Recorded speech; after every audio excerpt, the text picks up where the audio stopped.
ও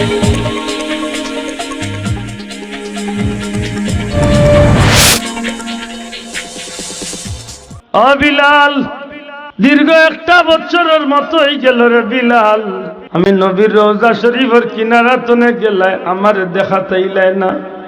ও বিলাল, আমার আবু বকর, আমার উমর, আমার উসমান আলী, আমার সাহাবী হলাই আমি নবীরে সালাম দেন, কিন্তু বড় নিষ্ঠুর হইলে আমার মদিনা ছাড়িয়া গেলাই আর আইতে চাও না। বিলাল রে, আমি নবীর দরবার আও। গুমথনে উঠার বাদে আল্লাহর হাবিবর আশিক পাগলের মতো মদিনা মুনাওয়ারাত রওনা দিলাই। কয়েকদিন বাদে মদিনার শরীফের রওজা শরীফের কিনারাতে হাজির হইল। গভীর রাত্রিতে তাহাজ্জুদের সময় মদিনার মসজিদ বিলাল রাদিয়াল্লাহু তাআলা আনহু যে সময় আইয়া হাজির হইন গো ভাই, এই সময় সাইয়েদনা আবু বকর সিদ্দিক রাদিয়াল্লাহু তাআলা নবীজির মসজিদ আইয়া ঢুকছেন। দেখেন যে নবীর আশিক বেলাল আইয়া মসজিদ হামাইছেন। বড় খুশি হইয়া কইল, ভাই বেলাল, রহমাতুল লিল আলামিন জমিন চলে বিদায় লাগি তুমিও মদিনা ছাড়িয়া গেলাই গি। বেলাল রে, নবীজির মহব্বতের আজান বহুদিন হয়ে গেছে তোমার কণ্ঠে শুনছি না, একবার তা নবীজির মহব্বতের আজান খান মদিনার দেও। হায় রে হায়, মানুষ যখন আল্লাহর কাছে দামি বনি যায় রে ভাই, তখন তার মুখের দাম বাড়ে মাথুন না, তখন আওয়াজের দাম বাড়ে। কইলা বাবা ইয়ান আমি দিতাম না লেখেনে না, নবীর বিহনে মদিনার আজান দিতে আমার বরদাস্তাইতো নাই, কারণ আমার বিরোধী যত তুফান গেছিল সব তুফান আমি সহ্য করছি আল্লাহর হাবিবরে দেখিয়া। তুফান গেছিল নি মাত্তা না গেছিল নি তুমি? হায়রে, আজকে আমরা লাগি তো মিছিল আইয়ে জীবন দিলাই, ধর্মর লাগি ইসলামর লাগি জীবন দিলে মাথই না। বহুত মানুষে মিছিল দেয় না, জীবন কিলা দিবে রে ভাই। এক সিগারেটের আগুন শরীর লাগাইলে বুঝা যাইব চাচা জান বাঁচানি ফরজ কইয়া ফতুয়া দিলে। এটা বিড়ি জ্বালাইয়া শরীরে আগুন ধরাইলে কইব জান বাঁচানি ফরজ, জীবন দেওয়ার দায়িত্ব না। কিন্তু কি তাওয়ার মাঝে লেখন সারাটা শরীর রে বেত্রাঘাত করিয়া ফাটাই লইছে, সারাটা শরীর তলে ফুটা ফুটা করি রক্ত পড়ছে। আর এই শরীরের ফুটা ফুটা রক্তর মাঝে দিয়া এমন ভাবে রক্ত জোড়া শরীরে, এমন ভাবে জাজরা শরীরটারে নিয়ে আগুন গরম বালুর মাঝে শীত করাইয়া উঠাই লইত। বুকুর মাঝে মুঠা মুঠা ভাত্তর রাখিয়া কাফির অকল ভাত্তরের উপরে উঠিয়া বইত। সকাল থেকে সন্ধ্যা পর্যন্ত গলাত রশি বান্ধিয়া, টেঙ্গর রশি বান্ধিয়া বিলাল রাদিয়াল্লাহু তাআলা আনহুরে রাস্তা রাস্তায় ঘুরাই লইত। সন্ধ্যাবেলা নিয়ে জিকাই লইত, বেলাল মুহাম্মদুর রাসূলুল্লাহ সাল্লাল্লাহু আলাইহি ওয়াসাল্লামের ধর্ম ছাড়ছনি? হযরতে বিলালের জবাব দিতা, আমার জীবন যাইতে কি পারে তবু এই নবীর ধর্ম আমি ছাড়তাম না। হায় রে হায়, উমাইয়া যখন দেখছিল যে আর কোনো হতে এনে ছাড়াই যাইতো না, ঠিকও করি লাইল যে খানি পানি সত্তা ছাড়া এনে ময়দানের আগুন গরম বালুর মাঝে বুকুত পাত্তর দিয়া চাপ দিয়ে রাখো। সারাদিনে সন্ধ্যাবেলা নিয়ে দরজার জিকাইছিল, লেখ মোহাম্মদের ধর্ম ছাড়বা। এটা বল লেখন যে শরীরে শক্তি নাই মাতবার, কিন্তু তার জবানে দিয়ে কলিমা বার হয়েছিল, আল্লাহু আল্লাহ, কই না সুবহানাল্লাহ। কোনো কিতাব মানছেন লা ইলাহা ইল্লাল্লাহ, লা ইলাহা ইল্লাল্লাহ। ও ভাই, আপনি বই দিচ্ছেন, আমার ডিস্টার্ব করতে পারতেন, আমার রেকর্ড করার কোনো জরুরত নেই। সময় হাজিরিন, সারা দিনে আলিয়া সন্ধ্যাবেলা হযরতে বিলাল রে খানি নাই পানি নাই, আগুন গরম বালুর মাঝে, উত্তপ্ত আগুন গরম বালুর মাঝে শীত করাইয়া ভাত্তর দিয়া রাখিয়া এর বাদে আইয়া জিকাইলে কইতা লা ইলাহা ইল্লাল্লাহ। বাদর দিন নিয়া রাখা হইত, দ্বিতীয় দিন আনিয়া রাখা হইছে উপাস, 2 দিনের উপাস, খানি নাই পানি নাই। আল্লাহর হাবিবর আশিকর শরীরের উপরে দিয়া কি যা তুফান যার। কাফির উমাইয়া জিকাইতো বিলাল মুহাম্মদের ধর্ম ছাড়বন্দি ছাড়বায়নি। আজকে লা ইলাহা ইল্লাল্লাহ কইবার শক্তি শরীর নাই, এর বাদেও জবানে দিয়া আওয়াজ আইতো ইল্লাল্লাহ ইল্লাল্লাহ, অর্থাৎ আল্লাহ ছাড়া কোনো মাবুদ নাই। সুবহানাল্লাহ। 3 নম্বর দিন উপাস রাখিয়া খানি নাই পানি নাই, আগুন গরম উত্তপ্ত বালুর মাঝে রাখিয়া হযরতে বিলালের উপরে এত কঠিন স্টিম রুলার দায়িত্ব রে ভাই। শরীরের মাঝে আগুন গরম বালুর মাঝে, উত্তপ্ত বালুর মাঝে রাখিয়া আল্লাহর হাবিবর আশিকর শরীর তনে রক্ত ঝরিয়া পড়তো। এমত অবস্থায় উমাইয়া আমিয়া জিকা, বেলাল 3 দিন হয়ে গেল খানি নাই পানি নাই, এত আযাব দেওয়ার বাদেও কি মুহাম্মদের ধর্ম থাকতে চাওনি? আজকে বেলাল রাদিয়াল্লাহু তাআলা নূর জবান দিয়া কথা বলার শক্তি নাই, আওয়াজ দিবার মতো শক্তি নাই। কিতা বলে কইল উমাইয়ায় সাইয়া দেখে যে হযরতে বেলালর জিহ্বায় লড়ের কিন্তু আওয়াজ বারণ না। ওই সময় নিজের খানটারে নিয়ে বেলালর মুখের খান্দাত রাখে। হযরতে বিলালে একটা কলিমা জপতে আছেন, আহাদুন আহাদুন আহাদুন আহাদুন আহাদ, অর্থাৎ আল্লাহ এক, আল্লাহ এক, আল্লাহ এক। সুবহানাল্লাহ। আশিকে রাসূল, আশিকে মুস্তাফা হযরতে বিলাল রাদিয়াল্লাহু তাআলা নূরে এমন ভাবে আঘাত করিয়া রশি দিয়া টানিয়া পাথরের মাঝে জিল্লতি দিয়া আগুন গরম বালুর মাঝে রাখিয়া বুকুর উপরে পাথর চাপা দিয়া বুকুর উপরে কাফিরে বইয়া ভর্তি ভর্তি করিয়া এত নির্যাতন দেওয়ার বাদে খানি নাই বানি নাই যে বিলালর শরীর চনে রক্ত শূন্যত হইয়া দুর্বল হয়ে গেছেন, নাই কেউ যেন দরিয়া খাড়া করলে খাড়ো হইতে পারেন এমন অবস্থায় বিলালর পরিস্থিতি। এর মাঝে জিকাই উমাইয়ায়, ও বিলাল, মুহাম্মদুর রাসূলুল্লাহর ধর্ম ছাড়বাইনি, আল্লাহর হাবিবর আশিকে আহাদুন আহাদুন কইয়া কলিমা জপতে আছেন। উমাইয়ার রাগ উঠি গেলে উঠিয়া কয়, লোহার একটা পেরাগ আনো, আগুনের মাঝে গরম করো, আর যে জিহ্বা দিয়া বিলালে আল্লাহর নামের তসবিহ জপের ও জিহ্বার মাঝে দিয়া বেলাল রাদিয়াল্লাহু তাআলা জিহ্বার মাঝে দিয়া লোহার পেরাগরে ঢুকাইয়া দিলা। লোহার পেরাগরে জিহ্বার মাঝে দিয়া আগুন গরম করিয়া ঢুকাইয়া দিলা। প্রায় অর্ধমৃত নাই রে ভাই, প্রায় অর্ধমৃত নাই, একেবারে প্রায় পুরা মরা একজন মানুষ, যদিও জান ভিতরে আছে কিন্তু আল্লাহর বান্দা দুনিয়ায় বাঁচিয়াও যেন মরি গেছেন এমন পরিস্থিতির খবর দয়াল নবীজির দরবারে গিয়া পৌঁছে। আল্লাহর হাবিবে খবর ভাইলাই, ইয়া রাসূলুল্লাহ, ইয়া হাবিবাল্লাহ, আপনার আশিক বেলালের উপরে দিয়ে এইভাবে স্টিম রুলার যার নবী গো, আপনার বেলালের উপরে এইভাবে তুফান যাইতে আছে গো নবী। নবী গো, বেলাল রে এইভাবে উমাইয়া নির্যাতন করতে আছে, আপনার বিলালের শরীর এত খারাপ, আপনার বিলালের জিহ্বার মাঝে দিয়া লোহার পেরাগরে আগুনিত গরম করিয়া ঢুকাই লইছে। আল্লাহর হাবিবে খবর ভাইয়া এক পর্যায়ে ঘোষণা দিলাই, ও আমার সাহাবী সকল, খেয়ে আসো আমার বিলাল রে উমাইয়া রাত তলে ছুটাইয়া লিথায় পারবাই। আমার বিলাল রে যদি উমাইয়া রাত তলে তুমি তাই মুক্ত করিয়া লিথায় পারো, যেই আমার বেলাল রে উমাইয়া রাত তলে মুক্ত করিয়া আইলেই ভাই আমি রহমাতুল্লিল আলামিন তোমার জান্নাতের জামিনদার বনি যাইমু। সাইয়্যিদুনা আবু বকর সিদ্দিক রাদিয়াল্লাহু তাআলা বিশাল অঙ্কের টাকা দিয়া বিশাল অঙ্কের সম্পদ ব্যয় করিয়া হযরতে বিলাল রাদিয়াল্লাহু তাআলা নূরে উমাইয়ার আত্মনে আল্লাহর হাবিবর আশিকরে যে সময় মুক্ত করিয়া আনয়, দুইজন সাহাবীর উপরে বর দিয়া, দুইজন সাহাবীর উপরে বর দিয়া হযরতে বিলাল রাদিয়াল্লাহু তাআলা যে সময় নবীজির দরবারও আইন প্রায় মৃত একজন মানুষকে নবীর সামনে খাড়া করে হইছে, মরণাপন্ন অবস্থা, জান ভিতরে থাকলেও চক্ষু তুলিয়া যাইবার শক্তি নাই রে ভাই। আল্লাহর হাবিবর সামনে আমি হাজির করে হইছে, দুইজনের খান্দ বর দিয়া আমার নবীজি ডাক দিয়া কইল, ও বিলাল, ও বিলাল, এখন তুমি উমাইয়ার ঘর নাই রে বিলাল, আমি নবী খামলিওয়ালায় তোমারে আমার আবু বকরের মাধ্যমে মুক্ত করিয়া আনিলাইছি।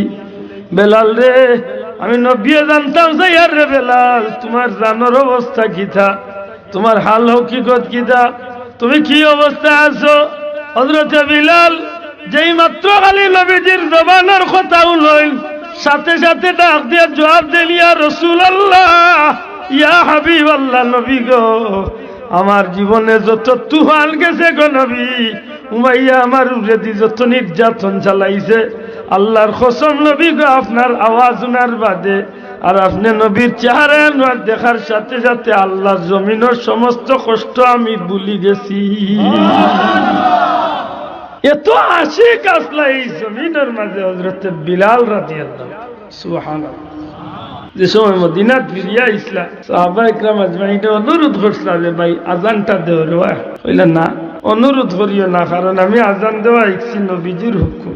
আজান দিতাম সময় আমার মনে এক শান্তি আইতো যে আমি যে নবীর কারণে, যে দিনের কারণে, যে ধর্মের কারণে আমি আজ মুসলমান হইতে গিয়া এত নির্যাতন আমি সইছি, ও নবী আমারে খুশি হইয়া আমারে ও ধর্মর ইসলামের মুয়াজ্জিন বানাইয়া দিছে। তখন আমি আজানের যে সময় কইতাম আশহাদু আন্না মুহাম্মাদান রাসূলুল্লাহ, তখন আমার ভিতরে শান্তি লাগছে যে আমি যারে রাসূলুল্লাহ হইয়া এই নইলে আমার নবী কামলিওয়ালা। সুবহানাল্লাহ।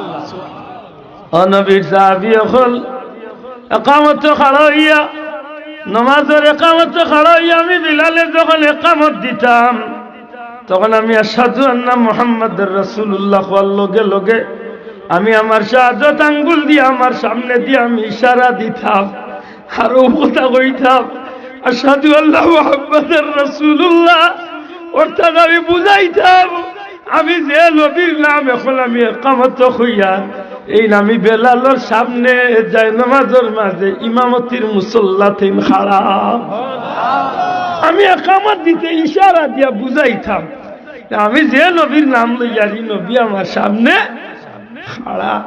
আমার জানার মাঝে শান্তি মিলতো যে এই নবীর লাগি আমার ঈদ ধর্মর লাগি ইসলামের লাগি আমার তুফান রে আল্লাহ সার্থক করে গেছে। হযরত বিলাল রাদিয়াল্লাহু তাআলা যেদিন মক্কা বিজয়ের দিন সবচেয়ে উৎফুল্ল আছে, সবচেয়ে বেশি খুশি আছে, খুশি থাকার কয়েক কারণ আছে। এর মাঝে এক কারণ হইল বিলাল রাদিয়াল্লাহু তাআলার মনের এক আগুন আছিল যে আমার মক্কার যে গুনতে নির্যাতন করছে না, আজকে যখন আল্লাহ আমরা মক্কাত নে, আল্লাহ যখন মক্কাত ফিরাইয়া নিরা, আমরা নবী তো আজকে বাদশার বেশে 10,000 সাহাবী লিয়া মক্কা থেকে ঢুকরা। সুবহানাল্লাহ। আপনি মক্কা বিজয়ের ঘটনা যখন পড়বা তখন আশ্চর্য লাগবো যে হিজরতর রাইত নবীজি লুকাইয়া গেলাই জমিন ছাড়িয়া, কিন্তু নবী মক্কার যে সময় আইয়া হামাইলা এই সময় বাদশার বেশে নবী আইয়া ঢুকলা। সুবহানাল্লাহ। আল্লাহ রসুলে বুঝি লইলা যে আমার উসমান, আমার বেলাল, আমার সাহাবী ওগুলোর মাঝে কিছু মানুষ আছে নির্যাতন ভুগছে। হযরতে খাব্বাব যারা আগ্নির মাঝখানে ঢুকাইয়া কষ্ট দেওয়া হয়েছে, ইলা কিছু মানুষ আছে যে এরার ভিতরে প্রতিশোধের আগুন চলে। মাথুই না স্যার, আমার বাড়ি রিফাতপুর আর আমার মারিয়া মানুষে বিদায় করে লাইছেন, আমি গেছি কি মানিকুনা, আমি যাইতে সময় লুকাইয়া চুরি করি যান বাঁচাইয়া গেছি, যেমনি শুনছি আমার আজকে রাত জব করিলি বাবা মারিলি, কিন্তু 2-4-5 বছর 10 বছর বাদে আল্লাহ আমারে বানাই লিছে বাংলাদেশের প্রেসিডেন্ট। আর এই সময় শুনছেন রিফাতপুরের মানুষে যে আব্দুল্লাহ বেটা তার মূল বাড়িত ফিরিয়া আইতে সময় আরো পুলিশ আর্মি বিডিআর রেব তার কতগুলি লুইয়াই কিতা মনে করুন যে সাসাইনতে আমারে সাতাইয়া বিদায় করছিলেন, এরা খুব আরামে ঘুম লাগবে, না খুব শান্তিতে থাকবে। আজ তো নিউ সাসাইন্স ফ্লাইট শুরু হয়েছে, ঠিক না? ঠিক নাই, ঠিক করলা বিষয়টা আছে। মক্কার জমিনে যে সময় আইয়া রাসূল পাক সাল্লাল্লাহু আলাইহি ওয়াসাল্লাম ডুবতা, এই সময় কাফির ওগুলোর ভিতরে এক তুফান আরম্ভ হয়েছে বলে ই বেটারে আমরা মারিয়া বিদায় করছি, ই বেটার সাথী ওগুলোরে আমরা নির্যাতন করিয়া বিদায় করছি। কেউর বউ বাচ্চা তুইয়া জান লইয়া বাকি গেছে, কেউর সম্পদ তুইয়া জান লইয়া বাই গেছে, কেউর মায়ের খাইয়া জান লইয়া বাকি। আতুই না সাহেব এলে কিছু মানুষ আসেনি না নাই। আল্লাহ রসুলের সাহাবী আপনারা নাম শুনছেন হযরত আব্দুল্লাহ জুলবাজাদাইন রাদিয়াল্লাহু তাআলা, নাম শুনছেন নানি? জানরে এক টুকরা কাপড় দেওয়া হয়েছিল না, লেমটা করিয়া মদিনাত যে ইসলাম মক্কাতনে তান্ডে বার করিয়া দেওয়া হয়েছে। ইন্না আলাইহি নির্যাতনের চরম সীমা শেষ পর্যন্ত তান্ডে উলঙ্গ করিয়া তান্ডে মক্কাতনে বার করিয়া দেওয়া হয়েছে। ও মানুষ যদি আজকে লগে আনতে প্রতিশোধ ভিতরে আছে না নাই মাথা জানরে 100টা 150টা 200টা উট 500র মতো ছাগল কয়েক কিয়ার জায়গা জমিন বাড়ি গেল সারা ফালাইয়া কইছে জান লিয়া গেলে দিছি আর নাইলে তোমারে মারিলে কইছে জান লিয়া বাগিয়া গেছেন গি দেশ ছাড়িয়া, কিন্তু ধর্ম ছাড়ছই না। সুবহানাল্লাহ হইতা না কিতা ছাড়ছই না, ধর্ম ছাড়ছে। ওটা মানুষ আজকে নবীর লগে আইরা মনে মনে আজকে একটা প্রতিশোধের আগুন আছে, চান্স পাইলে চাচাইন্তরে আজকে সুখ দিম। আমরা দেশে দেখছেন না নি উদল গেলে উদলের উপরে প্রতিশোধ, উদল গেলে উদলের উপরে প্রতিশোধ, সবার তো ভিতরে চূড়া জানা আছে। প্রতিশোধের আগুন আছে না নি? আল্লাহর রাসূল সাল্লাল্লাহু আলাইহি ওয়াসাল্লাম নবীজি বুঝিলাইছেন যে আজকে আমার বেলাল, আজকে আমার খাব্বাব, আজকে আমার আব্দুল্লাহ জুলবাজাতাইন, আমার সাহাবীগুলোর ভিতরে যে আগুন লইয়া ইয়া মক্কার ঢুকে যে গুরে দেন ভাই ভাই গুর হল্লা হয়ে আল্লাহর হাবিব মক্কার ঢুকার আগে আগে নবীজি একটা রেড সিগন্যাল দিলাইছে, নবীজি ইঙ্গিত দিলাইছে না ভাই মানবতার নবী যেন আমরা নবীর এখানে দুনিয়াত বহুত মানবতা দেখাওরা মানুষ আইব, কিন্তু নবী কামলিওয়ালার মতো ইলাম মানবতা দরদি মানুষ আল্লাহর জমিন আর কেউ অতীতেও আসিল না, কিয়ামত পর্যন্ত আইবানে যাও। আল্লাহর হাবিব মক্কা শরীফ ঢুকার আগে আগে সাহাবা ইকরাম আজমাইনের মনের গতি বুঝতে পারিয়া নবীজি ঘোষণা দিলাইল, আমার সাহাবী হল শুনো, ইংলিশ এক বেটা খ্রিস্টান বেটার বইয়ের মাঝে লেখিয়া দিলাই ইসলামের সর্বকালের শ্রেষ্ঠ নবী, সর্বকালের সর্বযুগের সর্বশ্রেষ্ঠ নবী মুহাম্মদ সাল্লাল্লাহু আলাইহি সাল্লাম বাদশাহীর জগত এমন শ্রেষ্ঠ আর কেউ আইছো না কিয়ামত পর্যন্ত আইতো নাই বলে কিলা দুনিয়াত বহুত বাদশাহ হলাইছে, দেশ দখল করার পিয়া মানুষের নির্যাতন করিয়া দেশ দখল করছেন, কিন্তু ইসলামের নবী মুহাম্মদ সাল্লাল্লাহু আলাইহি সাল্লাম বিনা রক্তপাতে তাই এক দেশের বাদশাহীরে দখল করে নিয়েছে আদর্শ দিয়া। সুবহানাল্লাহ। কিতা দিয়া মাত্তা না সবল কিতা দিয়া আমরার মাঝে আদর্শের অভাব আছে বাবাই, বাবা বলবে আদমি মাহফুরেন জানো আমরার মাঝে আদর্শ মাথইন না অভাব আছে, আমরা আদর্শ বুঝি না, নাইলে মামলতর হালো সমান বুঝি, সে বুঝি না বেটারে জিকেই লে বেটা বিয়া শাদি তিতা করেছ না কইব সমাজ বুঝা লাগে রে বা সমাজ বুঝিয়া চলা লাগে, এই সময় তার মুখে মুড়া উড়ি না ভাই মুল্লার গরুর মুল্লা হেতকু সমাজ বুঝে। মুসলমানের বাচ্চার আদর্শ যদি কেউ শিখতে হয় আল্লাহ কুরআন শরীফ তার আদর্শের অনুসরণের কথা হইয়াছে, কিয়ামত পর্যন্ত এন চরিত্রের সার্টিফিকেটের রেখেও আঙ্গুল বইবার কোনো সাহস নাই। লাকাদ কানা লাকুম ফি রাসূলিল্লাহি উসওয়াতুন হাসানাহ, সর্বোত্তম আদর্শ দিয়ে আল্লাহ আমার নবীর দুনিয়াতে পাঠাইয়া। সুবহানাল্লাহ। ওয়া ইন্নাকা লাআলা খুলুকিন আযীম, আল্লাহর তরফ থেকে কি পর্যন্ত সম্মানিত হইছে কিয়ামত পর্যন্ত দুনিয়ার মানুষের শিক্ষারা। আমার ভাই এখন বন্ধু এখন মনে রাখার দুনিয়ায় যত রাজা বাদশা আইছে ইতিহাস তালাশ করলে দেখা যায় প্রতিশোধের আগুনে দাউ দাউ করিয়া চলছে। ইসলামের নবী এমন এক আদর্শ বিস্তার ঘটাইয়া গেছে কিয়ামত পর্যন্ত এর সোনালী ইতিহাসই জন্য রইব। জুড়ে হন সুবহানাল্লাহ। এর দায়িত্ব আল্লাহ গোটা জগৎরেই নবীর লাগি পাগল বানাই, মাত্র না মানে বাসাও গোটা জগৎরেই নবীর লাগি পাগল বানাইছে নানি। আল্লাহর হাবিব মক্কা শরীফ ঢুকার আগে আগে সাহাবা ইকরাম আজমাইনের মনের খুশি বুঝতে পারিয়া বিশেষ করে হযরত সাইয়েদনা বেলাল রাদিয়াল্লাহু তাআলা আনহুর মতো আগুনে জ্বলরা মানুষ সকলের মনের গতি বুঝতে পারিয়া নবীজি আগে আগে ঘোষণা দিলেইলা, এ আমার সাহাবী সকল শুনো, আল্লাহ দয়া করছেন একদিন আমি নবী কামলিওয়ালা আমার আবু বকর লইয়া এই জমিন তনে রাতের অন্ধকারে হিজরত করিয়া আমার জন্মভূমি ছাড়িয়া গেছিলাম, কিন্তু আল্লাহর বড় দয়া হয়ে গেছে, পরবর্তীকারে আলমে বড় মায়া করছে, আমার আল্লাহ আমারে বড় মায়া করছেন, মাত্র কয়েক বছরের ব্যবধানে আমার আল্লাহ আমারে বাদশাহীর বেশে 10,000 সাহাবীর লিয়া মক্কা শরীফ ঢুকার সুযোগ আল্লাহ দান করিলাইছে। রে আমার সাহাবী হল আমি নবী হইয়া দিলাইলাম, জীবনে আমার জন্মভূমি বাইতে গিয়া সবচেয়ে বেশি কষ্ট বেদনার খুশির দিন হইল আজকে আমার, যেটা মানুষ আমার হত্যা করতে পারি, আমার ঘরের চতুর্দিকে বেড়া দিছে, দারুণ নদত বৈঠক করিয়া 100টা উট পুরস্কার ঘোষণা করছে, এমনকি কোনো মানুষ আইয়া আমারে মারার লাগি আমার লাখ ভাইলাইছিল এমন মানুষ মিলছে, কিন্তু আমি নবীরে আল্লাহ হেফাজত করিয়া এই মক্কা তলে নিরাপদে আল্লাহ মদিনাত নেওয়াইছেন, আর আল্লাহ আমার ইসলাম জগতের রাষ্ট্রপতি মুসলিম জাহানের প্রেসিডেন্ট বানাইয়া আজকে আল্লাহ আমারে বাদশাহীর বেশে মক্কাতে নিয়ে ঢুকাইরা। এরে আমার সাহাবী হল আমি নবী এমন একটা ইতিহাস রচনা করতাম চাই কিয়ামত পর্যন্ত এই জমিনের মাঝে আমি নবী কামলিওয়ালার ইতিহাস লেখো বাংবার কোনো সুযোগ থাকতো না।